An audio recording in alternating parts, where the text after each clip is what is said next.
beautiful it is to see you moving. Seigneur, nous voulons te dire merci. Merci Papa, merci Jésus. Merci Roi des Rois pour l'opportunité, Seigneur, que tu nous as accordé cet après-midi pour encore parler de ta part, Seigneur, à mes frères et sœurs, au couple, en Christ. Merci Papa, Saint-Esprit. Parle à toute femme, parle à tout homme, parle au foyer, Seigneur, pour la gloire de ton nom, Seigneur. Merci, Papa, au nom de Jésus, que j'ai prié. Ce soir, nous sommes venus encore à notre émission du foyer qui peut déplacer les montagnes. Et vous connaissez bien que si nous parlons de la montagne, on parle de problèmes. Si nous parlons de la montagne, on parle de problèmes difficiles. Je vais la fois d'ailleurs que le foyer est quelque chose qui est très cher à Dieu. L'Église ne peut jamais exister sans le foyer. La fois d'ailleurs, si on parle du foyer, c'est quelque chose de très capital. Le foyer compose 3 personnes, les enfants, le mari et le papa. Et si nous regardons aussi l'unité de Dieu, nous voyons 3 catégories d'hommes. Les enfants, les pères et les mères qui construisent le foyer. Et c'est eux qui construisent encore l'Église. Si on parle du foyer, c'est très important. Donc, si on parle de montagne, ça veut dire les problèmes qui sont pertinents, les problèmes difficiles de ce monde. Que vous connaissez, que nous traversons les temps difficiles comme la Bible l'a dit. Les temps ne seront plus faciles. Ce n'est pas une prophétie que Jean le dit, mais c'est ce que la Bible a dit. Donc nous demandons que la facilité que Dieu nous accorde sera dans les foyers. Mais ce que la Bible a dit, que les prophéties a dit, nous a dit que dans les derniers temps, il y a le temps difficile. Et nous traversons les derniers temps, nous avons la prophétie de la Bible, beaucoup de prophéties de la Bible sont en train d'accomplir. Et tout le monde connaît cela, que nous sommes dans les derniers temps et les temps sont difficiles. Donc ça veut dire que si les temps sont difficiles, les montagnes qui se soulèvent devant les coups, aujourd'hui, nous devons savoir que c'est des montagnes qui sont difficiles. Ça mène les coups à se divorcer, ça mène les coups à se séparer. Et, bien aimé dans le Seigneur, aujourd'hui, vous savez, si nous parlons du mariage, quelle sorte de mariage? Vous savez aujourd'hui que le monde, il y a beaucoup de nations qui ont des lois qui obligent les gens d'aller devant l'État pour faire le mariage. Et vous connaissez aujourd'hui le mariage. Il y a beaucoup des Africains qui voyagent en Europe à cause de, je ne sais pas, chez Mali et faire des mariages et derrière les mariages, il a les intentions qui les a amenés à faire le mariage.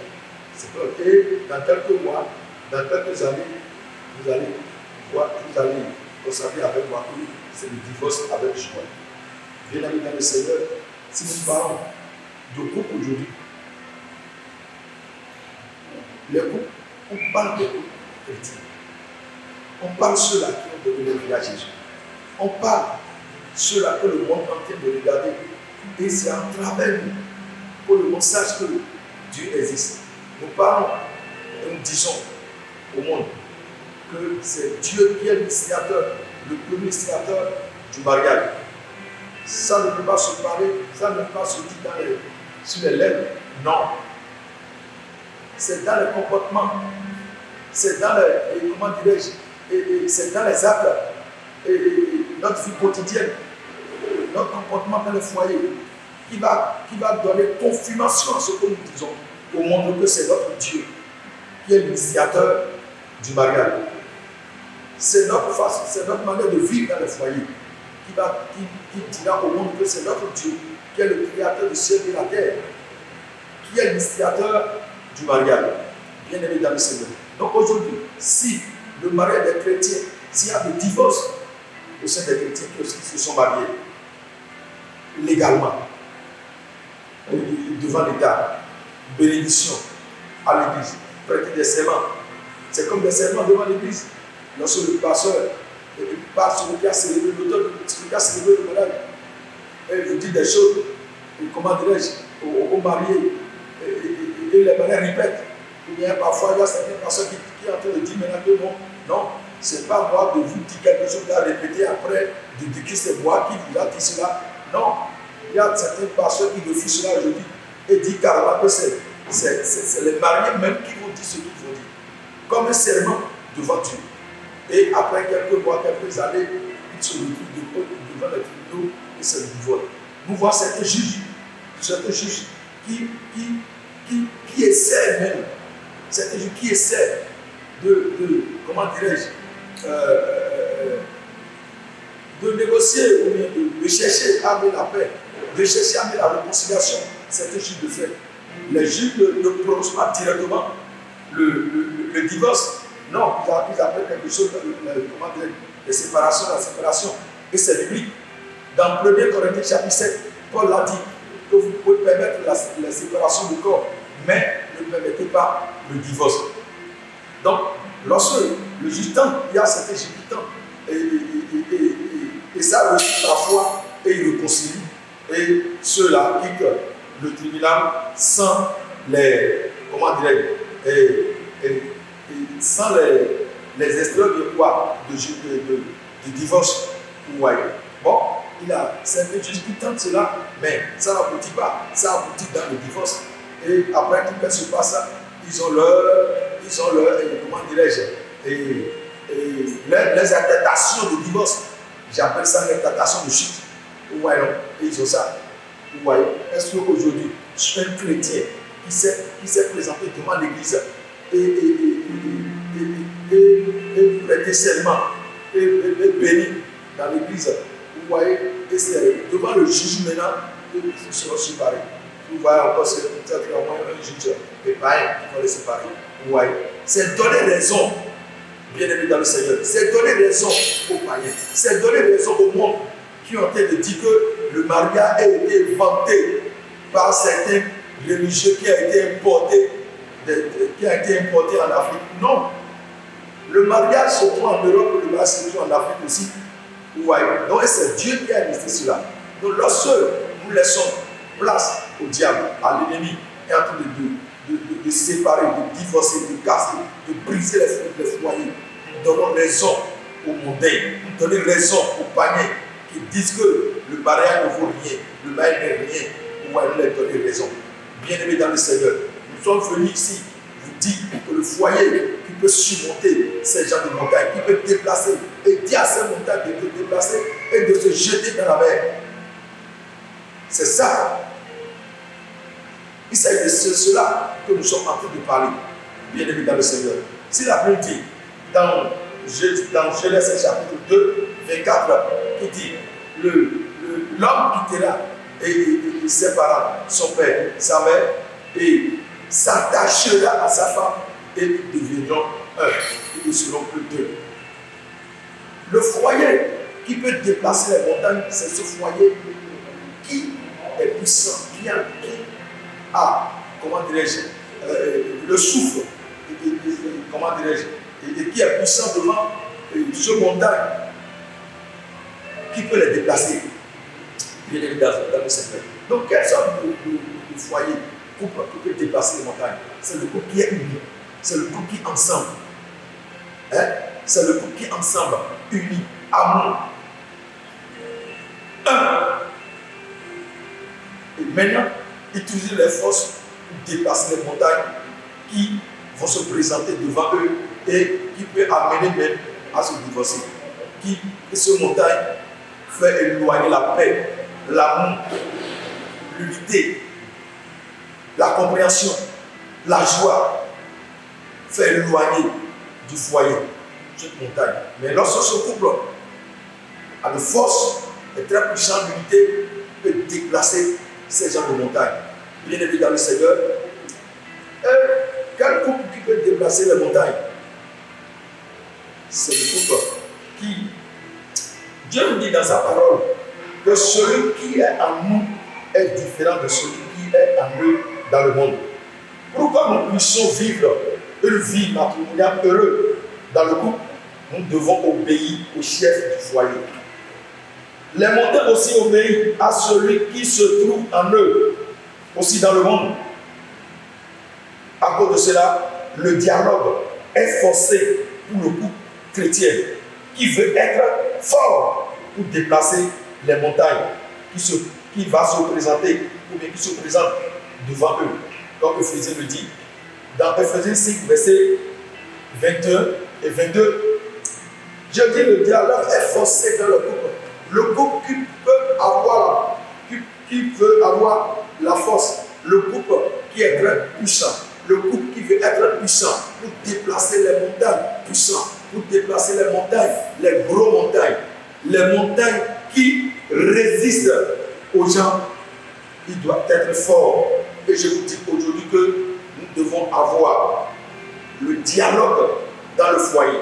Comme la Bible dit, dans Éphésiens 5, versets 21 à 22. Écoutez mon commentaire qui dit ceci. La notion de soumission est souvent mal comprise. Il ne s'agit pas de faire le péation. Christ, au nom de qui tout genou pliera, dans le ciel, sur la terre et sous la terre. Éphésiens 2, verset 10. C'est soumis à la volonté de son Père. Quand nous nous soumettons à Dieu comme Christ,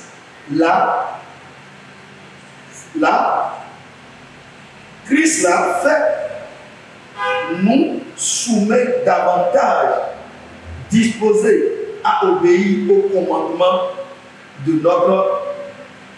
nous soumettre les uns aux autres et subordonner nos droits à ceux des autres. Au sein du couple, le mari et la femme sont appelés à se soumettre l'un aux autres. Bien-aimés dans le Seigneur, comme je vous ai dit la fois dernière, que la Bible parle de soumission, la Bible parle d'obéissance à la femme, mais dans le verset 21, il parle de respect mutuel à cause de Christ. Lorsqu'il y a un respect mutuel à cause de Christ, ça, la force y est. Donc la Bible dit, dans Éphésiens chapitre 5, verset 21 et verset 22, Éphésiens chapitre 5, verset 21, verset 25, 21, 22, qui dit ceci, qui dit, femmes, soumettez-vous à votre mari comme au Seigneur, car le mari est le chef de la femme, comme Christ est le chef de l'Église, qui est son corps et dont il est le sauveur. Mais tout comme l'Église se soumet à Christ, que les femmes aussi se soumettent en tout à leur mari. Verset 5. Marie, aimez votre femme comme Christ a aimé l'Église. Il s'est donné lui-même pour elle. Verset 6. Afin de la conduire à la sainteté après l'avoir purifiée et lavée par l'eau de la parole.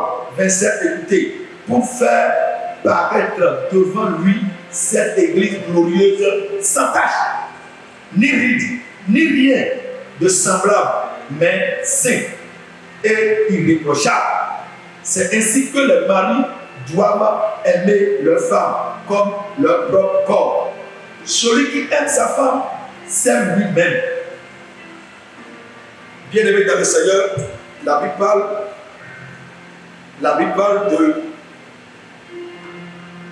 je vous parlais de dialogue.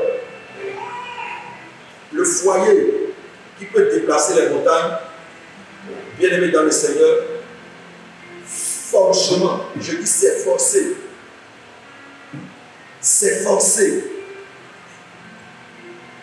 Vous devez dialoguer quotidiennement.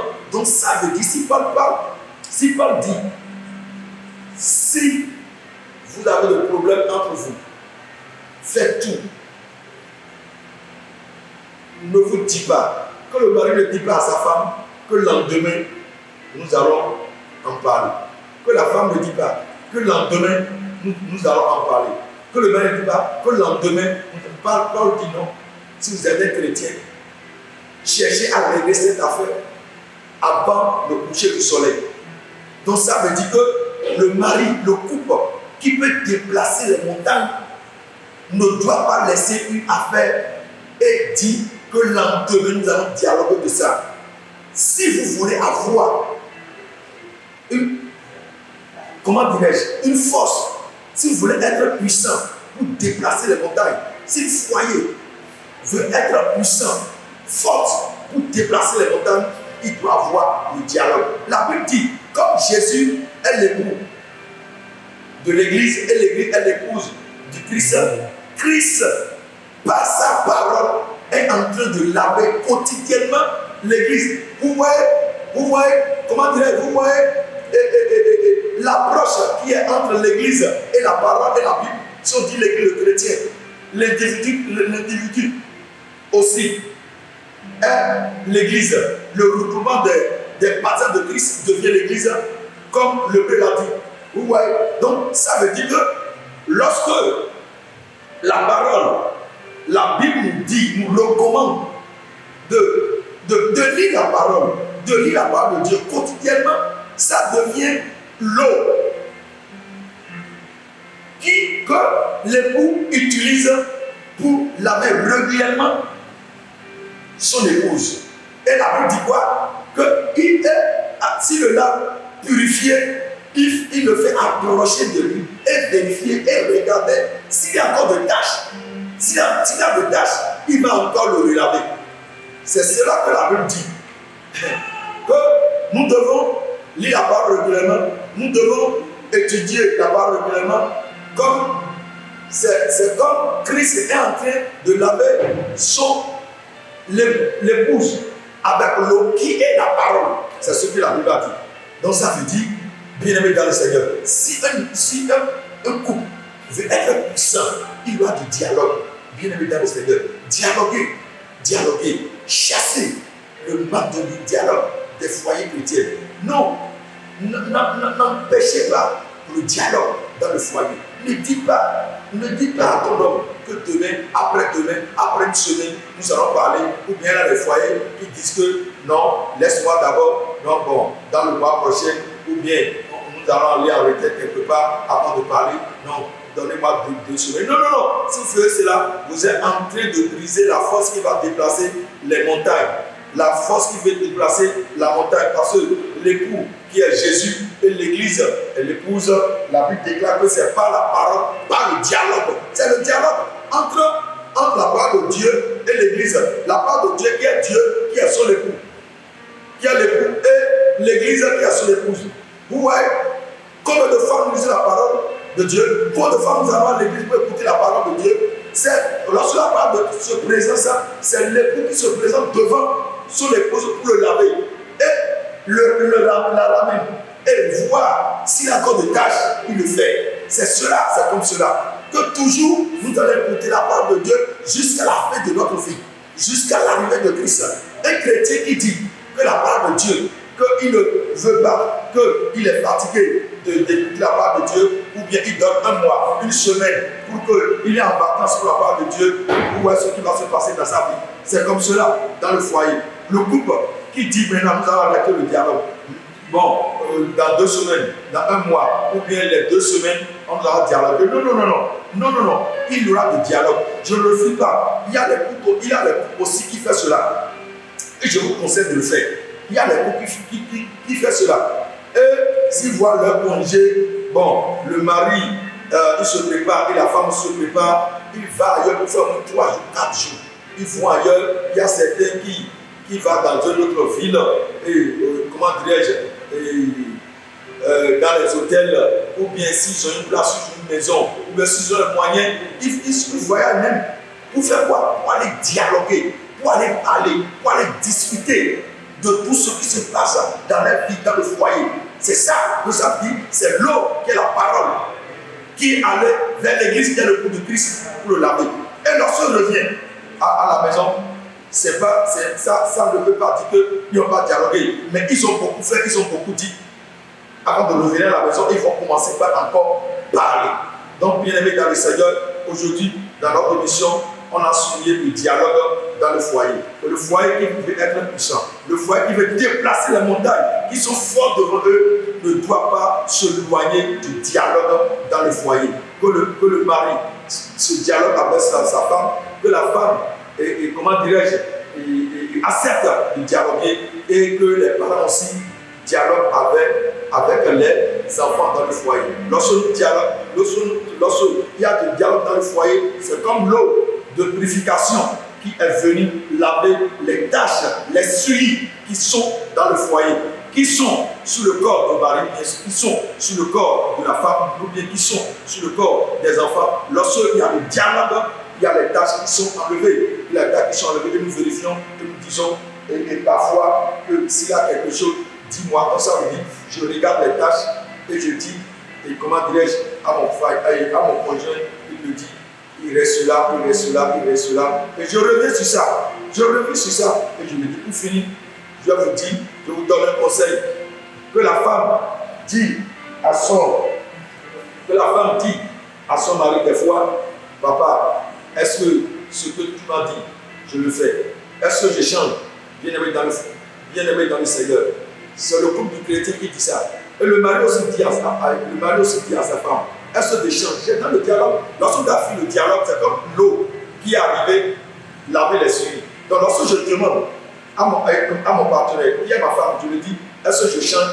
Je lui dis de me regarder. S'il y a encore de souilles, s'il me dit ça, s'il y a encore de souilles, il prend l'eau, il me lave encore. Quelle eau? Lorsque je dialogue, lorsqu'il me doit sur quelque chose, l'eau est venue encore pour laver les tâches qui sont là. Et là, bien aimé dans le Seigneur, les montagnes doivent se déplacer parce que la force vient. Comment dirais-je? Il y a de la puissance qui peut déplacer les montagnes selon leur taille. Ils seront déplacés au nom de Jésus. Soyez bénis au nom de Jésus. Amen. Amen. Amen. Amen.